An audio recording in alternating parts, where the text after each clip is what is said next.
Olá, meu amigo, minha amiga, sejam bem-vindos a mais um Portal do José, no momento em que os setores mais importantes da vida econômica e vida política do nosso país se curvam diante de um fato absolutamente irreversível, o fim do governo Bolsonaro.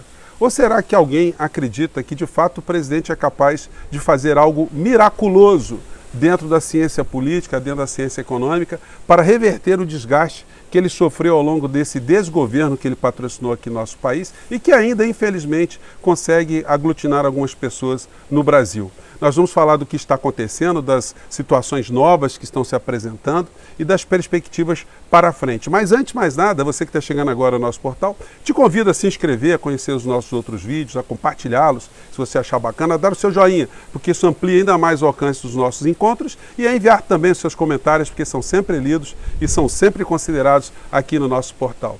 Gente, o que é que está acontecendo? Bom, hoje o Bolsonaro foi para Minas Gerais, numa agenda única, para fazer ali discursos, porque o presidente não trabalha. Nós todos sabemos aqui que a operacionalidade da presidência da República é nula. Apenas ele está permitindo com que tudo que estava acontecendo desde o governo Temer apenas tenha continuidade. Assim é fácil, né? Você senta na cadeira presidencial e fala, olha, vai que é sua. Faça o que vocês quiserem aí, que está tudo certo. Eu só não quero ser preso no final da história e quero ver se eu fico mais 4 anos aqui para proteger a mim e a minha família. O grande paradoxo nessa história é que o pesadelo do presidente da República e dos seus apoiadores, das pessoas que estão muito coladas com ele, está apenas se aprofundando. E na medida que isso vai acontecendo por um lado, o paradoxo é que, para o outro lado, o nosso pesadelo também vai diminuindo. A gente vai percebendo o que está acontecendo de fato aqui no nosso país e a gente vai ganhando força e argumentos para conversar com as pessoas, para mostrar o que está acontecendo aqui no nosso país. Aqui no portal, gente, eu posso dizer que somos sobreviventes. Isso não é pouca coisa diante de tudo que aconteceu aqui no Brasil. Eu digo para vocês que eu fico muito triste todas as vezes que eu leio um comentário de alguém que diz, olha, eu sou filha, sou filho, sou marido, sou esposa, de alguém que acompanhava aqui os nossos encontros todos os dias e que se foi por conta da pandemia. Eu sinto uma dor pessoal, gente, assim como se eu estivesse numa sala de aula e alguém me informasse, olha, aquele aluno que sentava ali faleceu. Gente, é um negócio assim, inexplicável que eu não pensei que eu fosse experimentar aqui. A gente vai ficando muito próximo, né, de vocês aqui, a gente vai criando uma energia que eu não sei explicar para vocês, mas ela existe e ela é muito positiva e por isso que eu estou aqui com vocês. Então eu fico muito triste quando alguém me informa uma perda dessa e fico pensando como é que tem um governante no nosso país que é indiferente a esse tipo de situação. As perdas estão acontecendo por todos os lados. Como as corporações econômicas, os grandes veículos de comunicação, como eles fizeram pouco caso da responsabilidade do presidente apenas para preservar Paulo Guedes. Porque ninguém está aí para Bolsonaro, gente. Os grandes empresariados, o grande empresariado, os grandes banqueiros, os governos estrangeiros, não tem ninguém ligando para Bolsonaro. O Bolsonaro é aquele segurança da porta do bordel que funcionou como uma pessoa que distraiu as pessoas que estavam do lado de fora, com apoio e a cumplicidade dos grandes veículos de comunicação, para que dentro do bordel a figura de Paulo Guedes fizesse o que ele quisesse com os grupos dele, dentro do Congresso Nacional, aprovando todo tipo de legislação que não beneficiou um único brasileiro. Vocês são capazes de pensar nos últimos 3 anos que tipo de lei foi aprovada no Congresso Nacional que beneficiou um cidadão brasileiro? Foram só projetos de lei para favorecer os grupos econômicos, o grande empresariado nacional e internacional, sobretudo internacional. Negócios foram feitos e continuam a serem feitos e por isso o Bolsonaro está sendo preservado. Nessa cerimônia que ele foi hoje para Minas Gerais, ganhou o nome de Cerimônia Alusiva ao Lançamento da Jornada das Águas. Fui pesquisar o que é isso, né? Só porque eu vi o discurso do Bolsonaro ali todo, ele não falou em água, não falou em jornada nenhuma. Eu falei, ué, mas que ele falou só nas coisas tradicionais que ele só sabe falar? Que o governo dele completou 3 anos sem corrupção e que não tem comunista no poder e que o 9 dedos, é só isso que ele fala. Ele não fala absolutamente nada de concreto, algo que um presidente poderia e deveria falar para uma nação tão grande como a nossa, repleta de problemas. Mas aí a gente vê na matéria, hoje aqui nos jornais, a declaração do Rogério Marinho, explicando o que é que o Bolsonaro foi fazer lá. O Rogério Marinho disse o seguinte: segundo ele, a campanha Jornada das Águas tem como objetivo conscientizar populações locais sobre a importância do desenvolvimento econômico sustentável, além da manutenção, preservação e recuperação das nascentes de água. Tá de brincadeira, Rogério Marinho? Se bobear, o Bolsonaro nunca falou a palavra sustentável, sustentabilidade. São vocábulos totalmente distantes do Bolsonaro e do bolsonarismo de uma maneira geral. Está querendo enganar quem com essa história? Estão gastando dinheiro público apenas para servir de palanque para que Bolsonaro fique falando essas estupidezas todas. E aí ele se ufana muito da questão da corrupção, que no governo dele não tem corrupção. Gente, um governo que joga 18 bilhões de reais na mão de deputado e senador de uma forma não transparente, isso é corrupção ou não é? Se isso não é corrupção, de fato, o Brasil não está nesse planeta aqui. A matéria de hoje diz o seguinte, em alguns jornais: Polícia Federal e CGU investigam esquema de venda de emendas parlamentares, diz ministro. Wagner Rosário afirmou em audiência na Câmara que operações serão deflagradas. Ministro criticou falta de transparência das emendas de relator, que são negociadas informalmente, ou seja, debaixo dos panos. Isso é corrupção ou não é? Mas as vistas grossas estão sendo feitas porque Paulo Guedes está sendo mantido no poder. Bom, vamos seguir aqui para outras situações que estão acontecendo aqui. Ontem, o Augusto Aras, ele teve na Canal Livre, na TV Bandeirantes, e disse que vai, se a CPI apresentar uma série de crimes que só Augusto Aras não viu, e aí será que ele tinha poder de ficar parado? Ele vai tomar providências.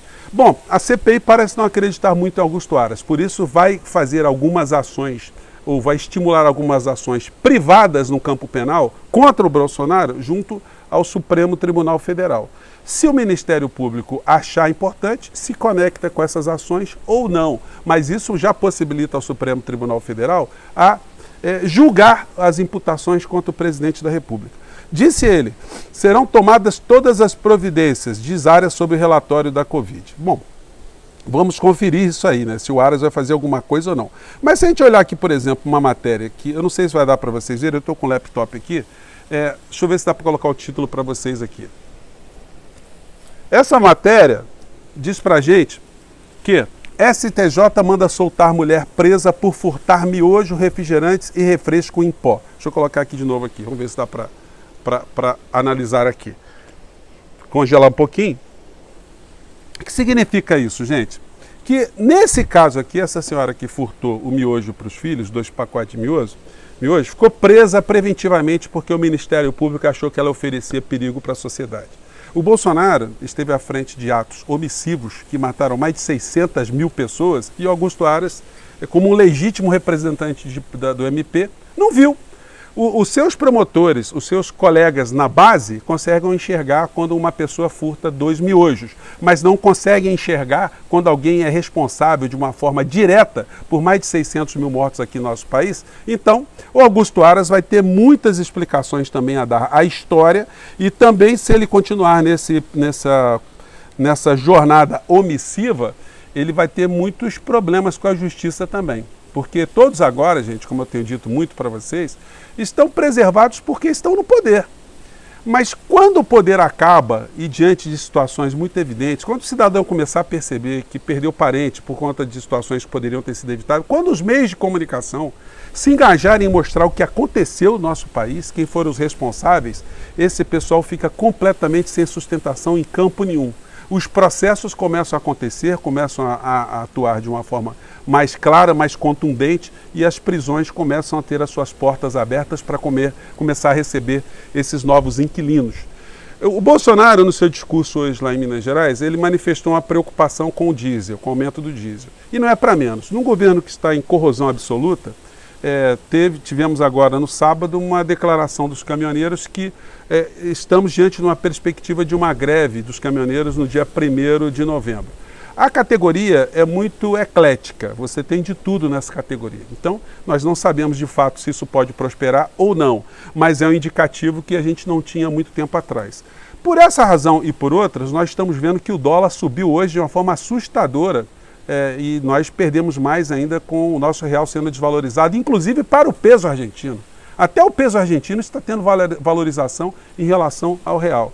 As bolsas também devem ter se manifestado no sentido já negativo também, diante dessas perspectivas que estão por vir. O Bolsonaro disse que vai estudar alguma medida para baixar o diesel. Olha só, caminhoneiro não está entrando mais nessa milonga, não. Ou se abaixa o diesel, ou se faz alguma alteração na política econômica do nosso país, ou então a gente vai ter essa situação pela frente, porque eles suportaram nos últimos meses um aumento de mais de 50% no diesel. E com os fretes congelados, enfim, fica absolutamente uma atividade de mendicância, alguém ser caminhoneiro autônomo aqui no nosso país. Então nós não sabemos o que de fato poderá acontecer, mas isso está movimentando e preocupando, sobretudo o Bolsonaro, que já sabe que num governo bastante desgastado, uma greve de caminhoneiros seria o golpe de misericórdia. Bolsonaro está muito degradado, desgastado, está desmoralizado, mas não está morto. Porque as mesmas forças que garantiram Bolsonaro para que Paulo Guedes pudesse sacanear e saquear o povo brasileiro, eles são capazes de se organizarem e tentarem também algum tipo de ato milagroso se eles entenderem que uma outra figura política possa entrar no lugar de Bolsonaro para desfazer todos os crimes que foram cometidos contra a nossa soberania, contra as nossas empresas públicas, contra os nossos direitos sociais. Então a gente tem que ficar atento. Porque se eles quisessem, de fato, colocar o Bolsonaro no banco dos réus, isso já poderia ter sido feito lá atrás, com as primeiras mortes que aconteceram no nosso país por conta de comportamentos que ele teve, ou falta de comportamentos que ele teve em relação à proteção do povo brasileiro. Então, gente, eu vou ficando por aqui. Hoje é um papo para a gente abrir os nossos trabalhos dessa semana. Você que ainda acredita no Bolsonaro, amigo, você está ficando cada vez mais isolado, você está ficando cada vez mais solitário. Você não pode falar para ninguém chorar. Chora porque você vai se dar mal ainda, porque quem está se dando mal é o povo brasileiro. E se você faz parte do povo brasileiro, amigo, você não tem motivo para rir, não. Você está ficando mais pobre, você está perdendo direitos e você não tem do que comemorar ainda daqui até 2022. O que compete a você é cair na real, entender quem é essa figura, que não manda nada no nosso país, ele é apenas um biombo, um fantoche que será queimado em breve para que outra figura o substitua. Infelizmente, muitas coisas que o Bolsonaro andou falando e não foram desmentidas se consolidaram em relação à sociedade brasileira. A gente vai ter muito trabalho para mostrar a verdade do que aconteceu. Mas vamos seguir em frente, né? Estamos vivos, isso é o que importa, isso é a coisa mais positiva no meio dessa tragédia toda que a gente tem para registrar. Gente, um grande abraço em todos vocês e até o nosso próximo encontro. Tchau!